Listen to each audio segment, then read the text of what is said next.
வணக்க மக்களே, சட்டமன்றம் கிடைக்கப்பட்ட மிக முக்கிய தகவல் ஒன்று வெளியாகி இருக்கிறதா. கிளைமேக்ஸ் எல்லாம் நெருங்கிடுச்சு. தேமுதிகவோட அந்த சீக்ரெட் டீலிங் யார் கூடவா? அதிமுகவா அல்லது திமுகவா? வாங்க வீடியோவை மூலமாக காணலாம்.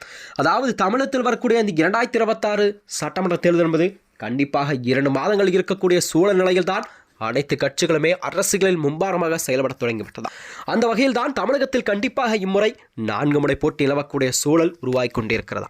அதாவது ஆளும் கட்சியான திமுக, ஆண்ட கட்சியான அதிமுக மற்றும் விஜயின் புதிதாக ஆரம்பித்துள்ள தமிழக வெற்றிக் கழகம் மற்றும் சீமானின் நாம் தமிழர் என தமிழகத்தில் கண்டிப்பாக இம்முறை 4 முறை போட்டி தான் நிலவக்கூடிய சூழல் உருவாகி கொண்டிருக்கிறதா.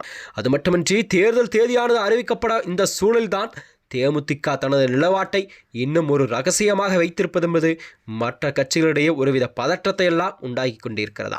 அந்த வகையில்தான் இறுதி வேட்பாளர் பட்டியல் வரும்பொழுதுதான் கண்டிப்பாக எங்கள் கூட்டணி யாருடன் என்று நாங்கள் அறிவிப்போம் என அக்கட்சியின் பொதுச்செயலாளர் பிரேமலதா விஜயகாந்த் அவர்கள் தெரிவித்திருந்தார். தேமுதிகவின் பிடிவாதம் இருப்பதால் அவர்கள் யாருடன் கைகோர்க்கப் போகிறார் என்பதுதான் இப்பொழுது வரை ஒரு புரியாத புதிராக நீடித்து கொண்டிருக்கிறதாம் தமிழக அரசியலில். தற்பொழுது கிடைத்துள்ள தகவலின்படி தேமுதிக தரப்பு திமுக மற்றும் அதிமுக ஆகிய இரு முகங்களுடன் தனது ரகசியமாக தொடர்ந்து பேச்சுவார்த்தை நடத்தி வருவதாகவும் கூறப்படுகிறதாம். அதாவது விஜயின் தமிழக வெற்றிக்கழகத்துடன் கூட்டணி வைக்க வாய்ப்பே இல்லை என்றெல்லாம் சொல்லப்பட்டாலும் இன்னும் அது கூட குறித்து ஒரு அதிகாரப்பூர்வ தகவல் எதுவும் வெளியாகவில்லை என்று கூறப்படுகிறதா. அதாவது தேர்தல் ஆணையத்தின்படி கண்டிப்பாக கெடுபிடிகள்லாம் ஒருபுறம் இருக்க கூட்டணி முடிவினால் ஊழிய தொகுதிகள் பங்கீடு மற்றும் தேர்தல் வியூகங்கள்லாம் வகுக்க முடியாது. இதனால் தான் தேமுதிகவின் முடிவு என்பது நம்பியிருக்கும் தொண்டர்கள் மிகுந்த எதிர்பார்ப்புடன் காத்திருக்கிறார்கள். ஒருவேளை பெரிய கட்சிகளுடன் கூட்டணி அமையாவிட்டால் தேமுதிகவின் அடுத்த கட்டம் என்ன, அவர்கள் யாருடன் பக்கம் கேப்டனின் கட்சியை சாயப் போகிறது என்பதுதான் இன்னும் சில நாட்களில் கண்டிப்பாக தெரிந்துவிடும். இந்த இழுபறி நீடிப்பது என்பது தமிழக தேர்தல் களத்திலே ஒரு மிகப்பெரிய விஷயமாக பார்க்கப்பட்டு வருகிறது.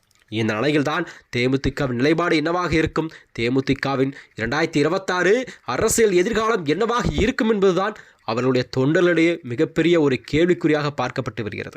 அது மட்டுமின்றி தேமுதிக அறிவிக்கப் போகும் இந்த கூட்டணி குறித்து கண்டிப்பாக தொண்டர்களெல்லாம் ஆர்வமாக இருந்து வருவார்கள் என்றுதான் கூறப்படுகிறதாம். கண்டிப்பாக தேமுதிகவானது பிப்ரவரி 16 அல்லது பிப்ரவரி 22ஆம் தேதி கண்டிப்பாக யாருடன் தங்கள் கூட்டணி என்பதை முழுமையாக அறிவிக்கக்கூடும் சூழல்தான் அரசியல் வியூகமெல்லாம் வகுக்கப்பட்டு இருக்கிறது. அது மட்டுமின்றி அவர்கள் கேட்கும் இரட்டை தொகுதிகளை யார் தருகிறால் பிளஸ் ஒரு ராஜ்யசபா சீட் கண்டிப்பாக கொடுக்கக்கூடிய நிலையில்தான் திமுக அதற்கான வேலைகளை செய்து கொண்டிருக்கிறதாம். அதாவது தேமுதிகவுக்கு கொடுக்கப்படும் தொகுதிகள் 7 முதல் 10 தொகுதிகள் சட்டமன்ற தொகுதிகள் பிளஸ் ஒரு ராஜ்யசபா எம்பி பதவி. அதாவது விஜயபிரபாரனுக்கு கண்டிப்பாக இம்முறை ஒரு ராஜ்யசபா சீட் தருவதாக உறுதியளித்த நிலையில்தான் திமுக தனது தொடர்ந்து பேச்சுவார்த்தையெல்லாம் தேமுதிகவுடன் பேசுவதை கூட்டணி குறித்த வாதமெல்லாம் வைக்கப்பட்டதாகவும் கூறப்படுகிறதா. மேலும் இது போன்ற வீடியோக்களை தெரிந்து கொள்ள நமது சேனலை மறக்காமல் சப்ஸ்கிரைப் செய்து கொள்ளும். நன்றி, வணக்கம்.